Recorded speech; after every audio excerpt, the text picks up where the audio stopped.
You are listening to I Am Refocused Radio with your host, Shamaya Reed. This show is designed to inspire you to live your purpose and regain your focus. And now, here's your host, Shamaya Reed. Hey, welcome to I Am Refocused Radio. We are here once again, and today, man, we have another show lined up for y'all today. Today we're going to talk to a author and someone who has an awesome story, because he's not just an author, he's an attorney, he's an advocate for social justice for all people. He's a social worker, a carpenter, and man, he's the one and only William Pardue. And he's going to talk to us about his amazing book. I'll give you the website real fast. It's real easy. WJPbooks.com. And today is all about his book, Wolf Creek. And first and foremost, man, I just want to welcome you, William, to the show. So how you doing, man? I'm doing good. And you can call me Bill. Okay, Bill. Appreciate that. So we'll make Bill, this casual. So, Bill, man, kind of give us this story. It's a very interesting story. You end up going somewhere where you play a heavy role in helping people, young people who actually really need the help. So kind of gives the backstory of this book. Right. So I graduated from college in 1971 during the height of the racial tensions and the hippies and the Vietnam War, all that stuff. And I just happened to find a job at the university posted on the board for a wilderness camping counselor. And I thought, I really like to do outdoor stuff. I like to go camping and hiking and canoeing and mountain climbing, all that stuff. So I thought it'd be a cool job right out of school, because I was 21. And it turned out to be, I was interviewed by the social worker, and he told me that this was for emotionally disturbed, delinquent teenagers, which meant that these were boys that had been through, most of them were from South Side of Chicago. They had been involved in gangs. There were some that were not, but they all had violent past or troubled past. And the city of Chicago could not handle them in their juvenile system. The state of Illinois could not handle them. They sent them to Texas, to the Boys Ranch in Texas, and they couldn't handle them. So they came up with this idea back in that day and age where everything was being creative. They were starting things new, of sending them out in the woods, in a wilderness, to live. This was not just we're going on a weekend camp. This was living in the woods. And they bought 20 acres out in East Texas, which was a very conservative, and if I can say, bluntly, a racist part of Texas. And again, half of our young men were black and the other half were white. So we were dumped into the middle of that. They basically took us out there, took them out there, and dumped us all on this acreage, which is unimproved. Just had a dirt road going into it, ended into a bunch of trees. And, we had to fend for ourselves. We had to make the rules and keep the kids from killing each other and killing counselors. So after my first interview, my first encounter with them, because they really didn't tell us the entire picture, because if they did, most people wouldn't want the job. The first things we heard right before they came out was that one of the boys was an animal mutilator, right? He had cut the legs off of a dog, put it under his bed. He'd, put a torch up a horse's nose. And he also abused the other boys. The first night he was in camp, he heated up a bow saw and went and put it right on the back of one of the campers. So my first contact with the boys was they came. We were staying out at a state park waiting for them to come. We'd heard all the stories. We hadn't seen them yet. And they drove up in an old school bus. And there were 10 of them, and then there were 2 counselors for each group. The first group was myself, and then there was a Vietnam vet who was a 101st Airborne And he had left the military, and he was out with me helping to contain these boys, and his help was definitely necessary. So these boys come tumbling off the bus. One of them's thrown out of the bus, and after that, the leader of the group comes off first, and his first lieutenant comes off next. And we're sitting at a picnic table, and I'm sitting on the end of one side, and the other counselor is sitting on the end of the other side. And the leader of the group, well, they all pile on the picnic table, and they start, you know how it is, a bunch of guys get together, they start trying to push me off the end of the table. Mm-hmm. And the leader sits across from me, lights up a cigarette, and he leans over the table and blows the smoke in my face. And at that time, I was, a young man. I had been raised fighting with my brothers and everybody else that wanted to fight. So I was not, a foreigner to a fight. And I said to him, look, I'm going to give you one more chance. I'll give you one free pass. Just don't ever do that again. So, of course, what does he do? Yeah, tested you. Right? Of course. And there used to be a test, and they're used to testing people. So he goes across the table, blows smoke in my face, and I'm across that table in 2 seconds. Knocked him off. We're both rolling down the hill because there's a steep hill on one side. And you couldn't hurt the boys. You could only contain them, right? Because once you start punching, then that's what the whole thing's going to look like the entire time you're there. And I was there a year and a half. So you had to be able to contain them from not only hurting you, but hurting anybody else. And you had to gain control. So this was the leader of the gang. And it was important what I did with that leader. And what I did was I got him down, got him in a headlock, held him on the ground, sat on him for a while until he cooled off. And that's what you had to do with these boys. It wasn't a fist fight. It wasn't physically throwing them against something or hitting them with anything. It was just containment. And once you contained them and sat on them long enough, you could see the anger just dissipate, right? It just came out of them. They had said everything they could say, and they just kind of walked off exhausted. So he did that. And before he left, he threatened me. He said, you know what, dude, I'm going to come to your tent tonight, because we were sleeping in tents at that point, and I've got an axe, and I'm going to kill you. So you better be ready for that. I said, what are you going to do? You're out in the woods, right? Nobody there to really help you. So it's all on you. This is what you do determines. And this was the boys' interview, right? If I didn't pass this interview, they didn't want me there. So I said that, that's fine, dude, if that's what you think you have to do, but I'll be waiting for you. So within 10 minutes, now the enforcer, right? The guy who's the strongest member of the group that enforces things for the leader comes over and starts whacking one of the smaller kids in the head, just punching him in the head. And I'm saying, whoa, that's not all right. You can't do it. Of course, he keeps doing it. Same thing again. He and I are rolling down the hill. I finally get him contained enough. But the important part of that first interview is it took the leader completely out of the picture, because he was no longer the alpha male. And he knew it, and everybody else knew it. So that particular member of that group could no longer be in the group because he got no respect from the members. He had no position that he had established before. That had been taken from them. So they had to look to me. They didn't know who I was.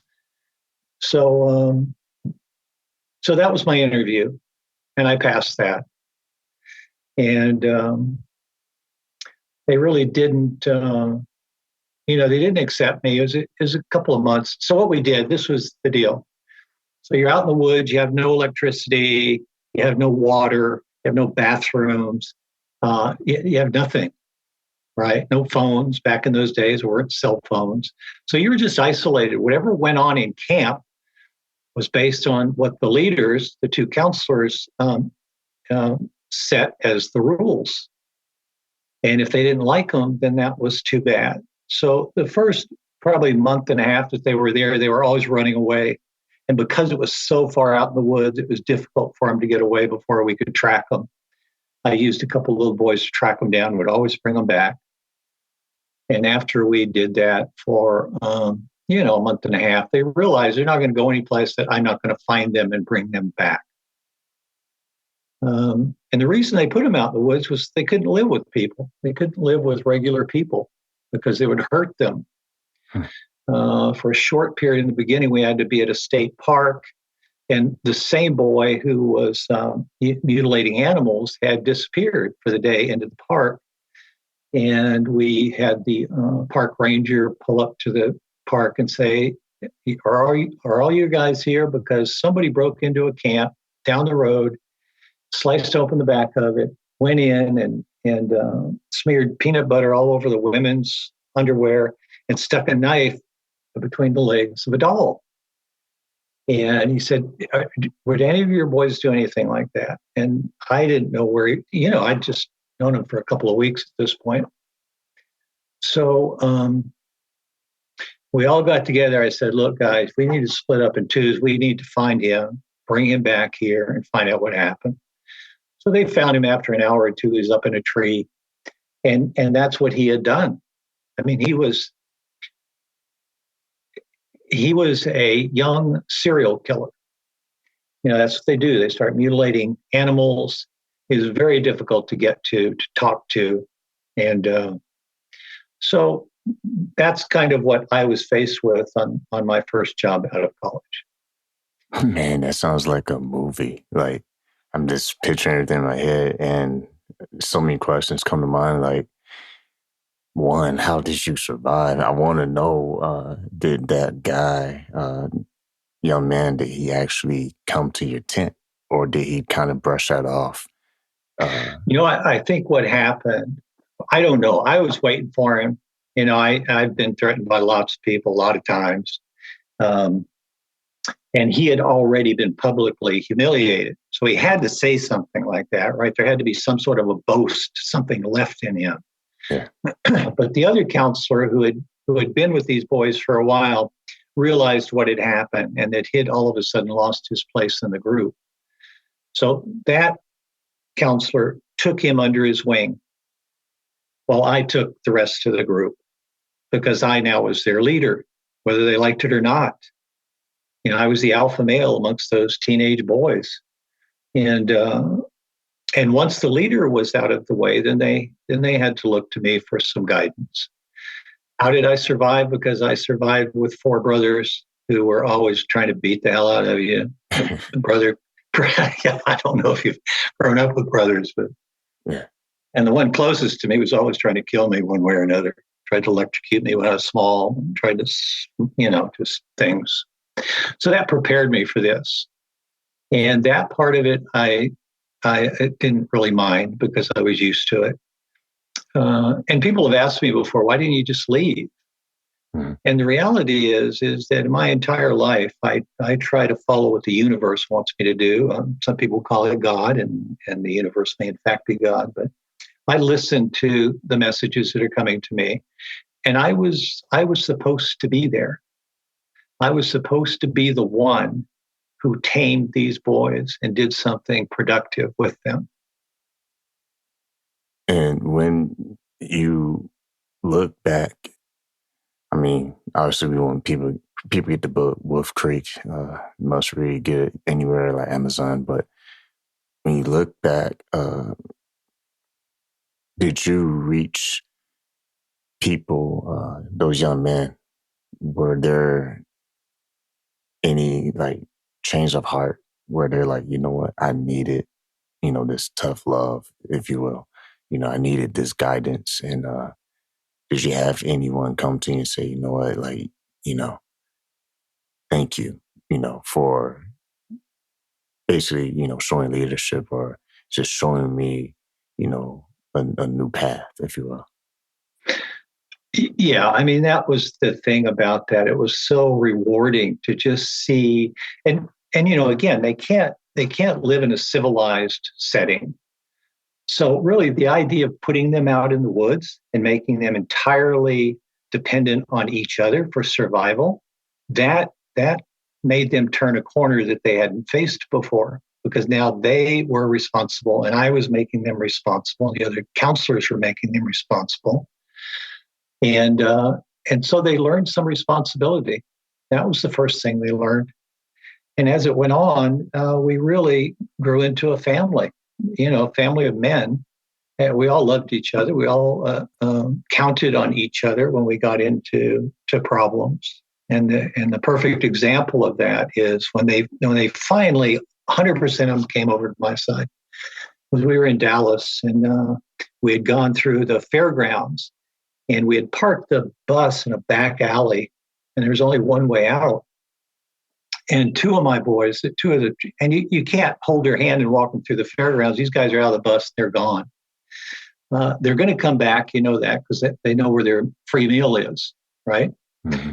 And so they come running around the corner. We're all in the back alley getting in the bus. They come running around the corner, and they're yelling. They're saying, "We got to get going. We got to get going." I said, "What's the matter?" And all of a sudden, it had to be 20 or 30 young men. They had obviously run through the gym, made some racist remarks or some smart aleck remarks that got these guys going, who are now chasing them into the alley. And so I turned around. That's what I saw. And so they had blocked the exit to the alley. We were backed up against the bus, and I had these kids behind me, and I was in the middle of that, between the two of them. And they started throwing, the boys that had come out of the gym started throwing bottles and rocks and whatever they could get to throw. And thank goodness I was kind of a crazy man myself back in those days. And they almost hit me with a rock. So I just kind of blacked out, got angry, grabbed a couple of rocks, threw it right at the middle of that group. I didn't know where anybody else was, and I just headed straight for the middle of them. And I had obviously hit somebody with a rock when it went through. But that group of young men dispersed in 5 seconds. You couldn't find them. They were just gone. And that was lucky. Somebody was watching over me at that point. Yeah, I was about to say, because that sounds like another scene in the movie. I'm trying to picture that scene. But when the young men that your group that you were defending, right? Did they really see that as like a change of heart moment? Like, what, maybe this guy's not that bad. Maybe we should. They did listen to him. Because they understood that was their lifestyle. They understood what was involved there. And when we got on that bus, man, they were just partying. They just could not contain themselves. It was just hooping and hollering and yelling. And I definitely, raised my respect level with them several notches. After that point, they knew that I had their back, no matter who it was coming at them. So that was important to them, because most of these kids didn't know their parents. Some had never had parents. And I always say this when I talk about this, they did not know what love looked like, real love, right? Somebody really concerned about their well-being, cared about them, talked to them about it. They didn't know what that looked like. So what it looked like, the first inkling of that they got was when I protected them from this group. Then they said, well, what was that all about? Why is he doing that?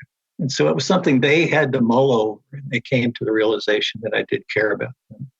Between that and tracking them down, and, listening to their stories, and, and we were definitely a family. And we were out in the woods for a year and a half. We had to build our own shelters. We had to dig our own outhouse pit. We had to, we had to build a bunkhouse. We built it all from the local trees, right? We cut down the trees, and we'd cut off the branches, and we'd build the bunkhouse. And so in that effort, it's really like a tribe working together towards the same goal. And they just loved that. I mean, it got to a point where if I left for a week, I came back, they'd all be waiting for me at the top of the hill, jump in the back of my truck, and, where are we going to go next? And so, so there was a sad part of that story that I still kind of blame myself for, which was there was a young man who came later than the others did, really to replace the leader who had been taken out of the group. And he was, I kept hearing the kids talk about him. He's a troublemaker. Everybody hates him, blah, blah, blah.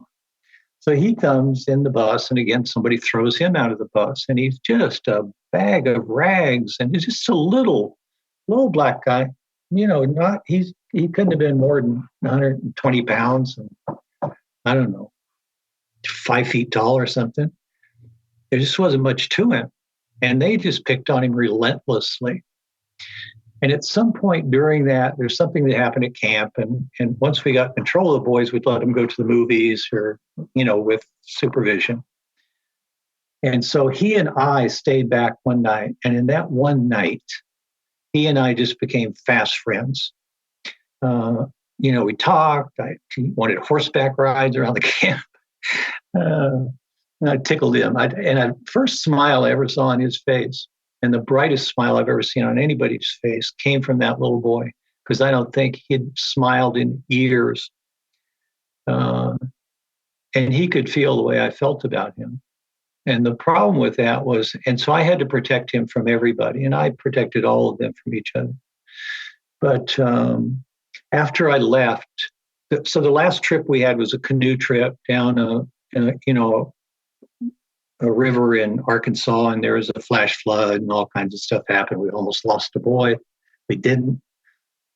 But after I left, the other group took Jerome, this little boy, and his name, and one of my, my boys in my group called me about a year after, it was 6 months after the last river trip that I was on. And he said, Jerome died on the river trip. And I said, well, how did that happen? He said, well, 2 boys that had always been after him took him up and threw him off a cliff into the river. Wow.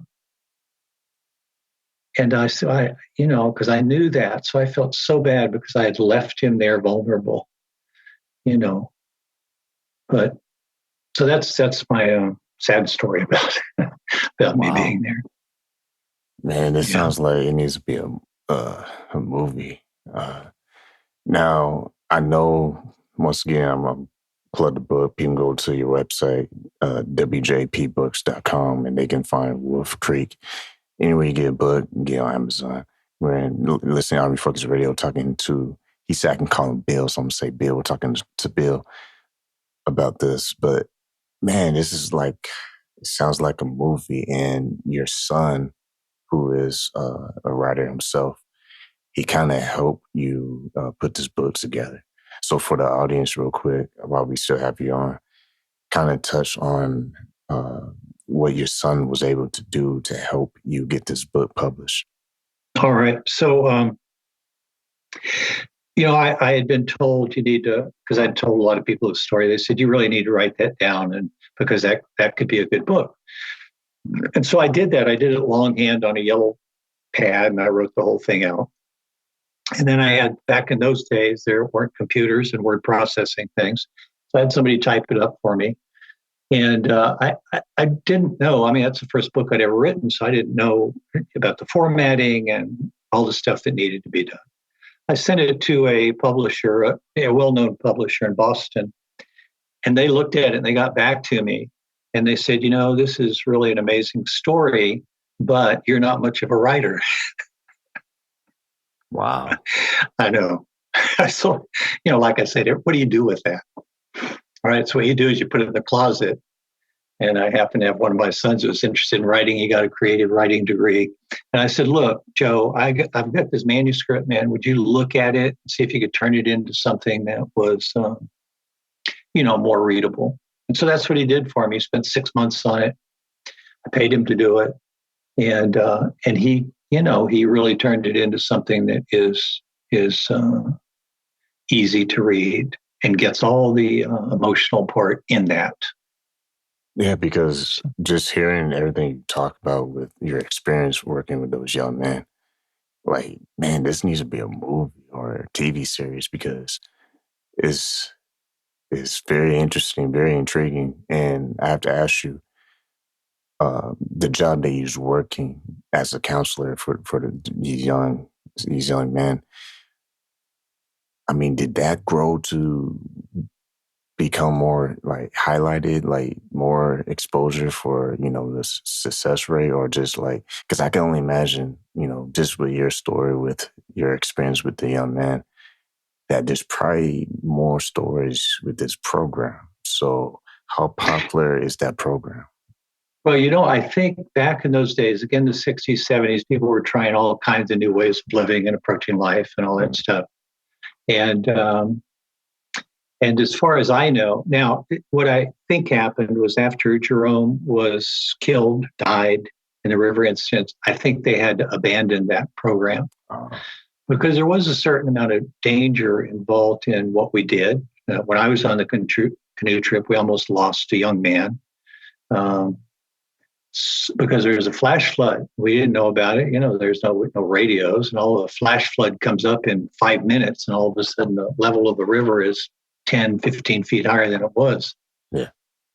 And you're stuck out in the middle of nowhere and nobody knows where you are. So it's really, you have to. But at the end of the day, I think all of those boys got, number one,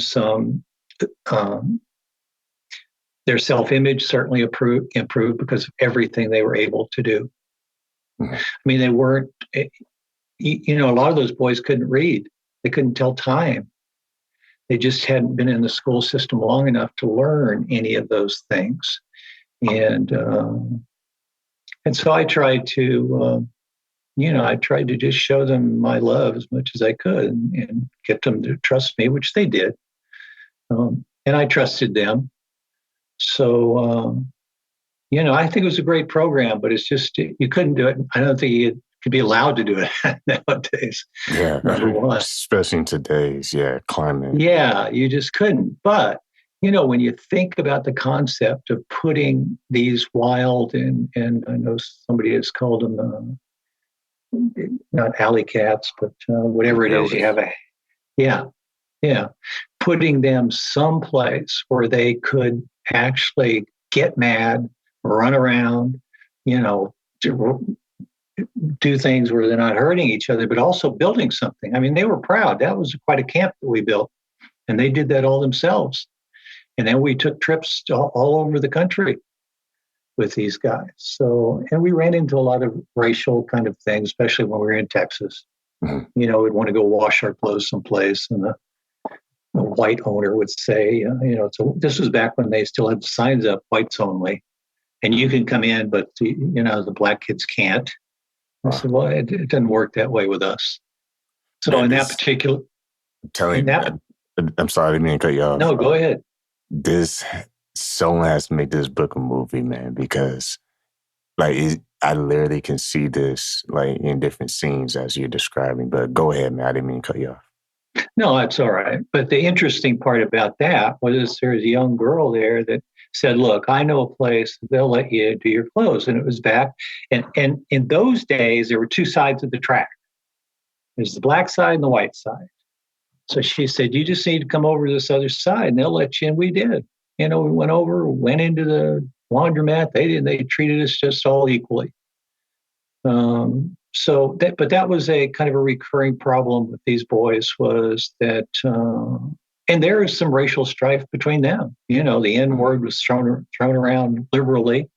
That's a good thing to point out. Quick question, if you don't mind me jumping in.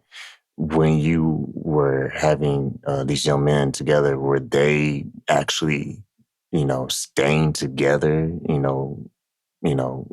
as far as activities, living, all that stuff? Or were they separated? Or were you really trying to bring the idea that we're going to do this as units? Well, we did a combination of that. When we first went out there, they would sleep just on the ground someplace or on top of the bus or inside the bus. Mm-hmm. And I said, this is not going to work for the winter. So we built a bunkhouse and we were all in the bunkhouse together. And then after they'd been in that, the spring came, some of them would want to go out and they'd pitch a tent. They wanted to live in the tent. They'd still come back to the cookhouse and to the bunkhouse. But we let them have as much freedom as we could under the circumstances. And once they knew the rules about you don't hurt anybody, and the other rule was you don't lie to me, don't be lying to me, because I don't want that. I don't want to hear it. I don't want to have it. Either there's trust here or there's not.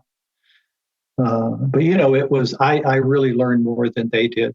I learned more from them than they learned from me. Just their spirit, a spirit that can't be broken, no matter what you do to them, how much you beat them up, how many times you throw them in jail, how many times you pistol whip them. They're just coming back strong. And they appreciated somebody who cared about them. And, we had one incident just very quickly.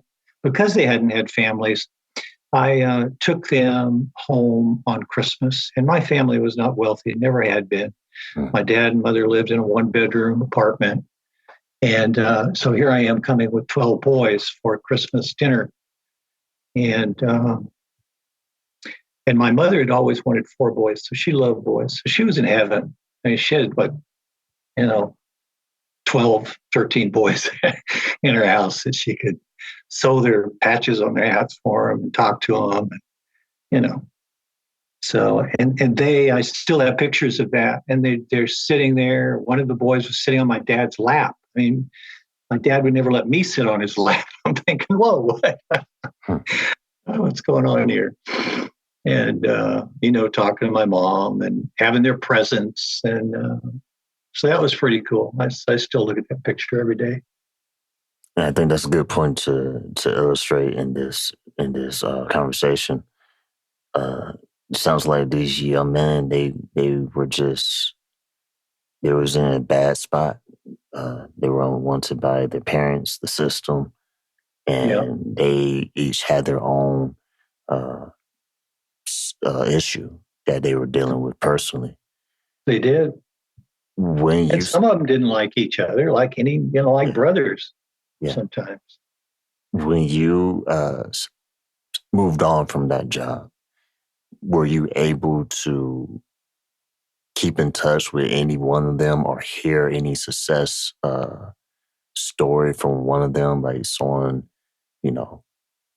growing up to being productive or anything like that? Or was it just more like you just kind of kept those thoughts and, now you have this opportunity to share with the world, No, I had a couple of them that called me back and talked to me. One of them was up in one of the smaller guys, was always getting picked on. Obviously had grown up. He told me he was wrestling bears in Wisconsin. And another one wanted me to meet his girlfriend, and another one just called just to see how I was doing. So, but this was a time, again, where there weren't any cell phones, there wasn't any internet, there wasn't any email. So once I left, it was difficult for them to even know where I was. Exactly. And I did, I got out of school with a degree in zoology. And when I finished with those boys, I went and got a master's in social work. So, so I'd already been exposed to, crisis intervention kind of work. So I went to work for the American Red Cross and their disaster services program. And I traveled all over halfway around the world and all over the United States, wherever there was a disaster, giving aid to people. So, that got me into my first professional career. Man, it was one heck of a start because it is a good start. It's unbelievable. I mean, a lot of people say, no, you're exaggerating, you're lying. But no, I didn't. I wasn't. But it is looking back at it from today, right? It looks like an unbelievable story. No, they wouldn't let you do that. No, that didn't happen, but it did. I mean, in that time period, I wouldn't be too shocked. It definitely would happen in today's time, but yeah, I can only imagine in that time period that there's probably a lot more opportunities to try to do that kind of to try new stuff. Yeah, and that's what the 60s, 70s are all about. Hey, we're going to try something new here, right? So let's try this. And these were, I had to see it. They were disposable kids. Nobody cared about them, really. Yeah. And your book nobody did. Your book is illustrating the power of opportunity to look past those things where they you know, these are individuals with, broken pieces, if you will. Right. And it sounds like you're making this book detailing the opportunities that you were able to share with them to hopefully plant a good seed in each and every one of them to have a better end, if you will. Right. Well, what they really got from it was an increase in self-respect, self-esteem, and self-confidence. And that's all they needed. Nobody ever gave them that opportunity before because they were told they weren't any good. Nobody wanted them, including their parents. And that's a hard message to swallow, right? So at least when they were out in the woods, nobody was telling them that. And they were doing things on their own. I mean, they built a camp. They survived, a lot of, like I say, the flash flood and some other incidents we had. They survived those things. And as a result, they get stronger, like all of us. We meet some obstacle, we overcome it, and we feel better about ourselves. It gives us more confidence. That's what that whole thing was about. Was really increasing their self-esteem, their confidence, so that they could go out into the world. And these same boys that in the beginning couldn't even tell time or read, or at the end of it, they were saying, I remember they asked me on a bus ride some point, they said, Bill, you went to college, didn't you? I said, yeah, I went to college. And it almost made me cry. They said, do you think we could go to college? You think we could ever go to college? Wow. And I said, of course. And so that's kind of a flash, a photo of the difference, right, between the beginning and the end. Yeah, it's like a spark, Sometimes a person just need that extra opportunity for someone to kind of show them, yeah, it's going to take you being responsible for yourself, but I'm gonna help you learn your way through this opportunity. And to know somebody cares about them. Yeah. Man, great, man. I know we went over time, but this is way worth the time because, man, y'all need to get this book, Wolf Creek, and get it on Amazon, or you can go to the website is wjpbooks.com. Been talking to, he said I can call him Bill, so we've been talking to Bill, but William Pardue and son Patrick Pardue, they put this very well written book that I think everyone should go check out. And man, I think this can be a movie, man, because like I don't know if you've seen the movie Holes. No. Okay, but it's basically it's a movie as I'll say it for another time, but it kind of reminded me of the movie Holes a bit. Yeah, I have to look that up. Yeah, because we'll talk after the show. But man, the point is people need to get this book, Wolf Creek, because that sounds like an amazing story to witness and to just really look at. I have actually this last question. When you became a counselor for that job, did you have any idea that you'd be able to make an impact on someone's life as far as those individuals that you were responsible for? No, because I was young myself. Yeah. I just went out there thinking, you know what? It's just a job. Yeah. Well, no, not just a job. But I went out there thinking, I'm going to do, because somebody's put me here to do this, I'm going to do the best I can do. I'm just going to be myself, a nice guy, had a big heart, as a family guy. I wanted to protect my family. Even though my brother was trying to kill me, I'd protect them. Anybody came after him, I'd be there. So that's kind of the chemistry that they needed in somebody, and somebody who believed in them. And I came up through, the ranks of the poor. And that's no fun. Yeah. And, you get, but it teaches you a lot of hard lessons.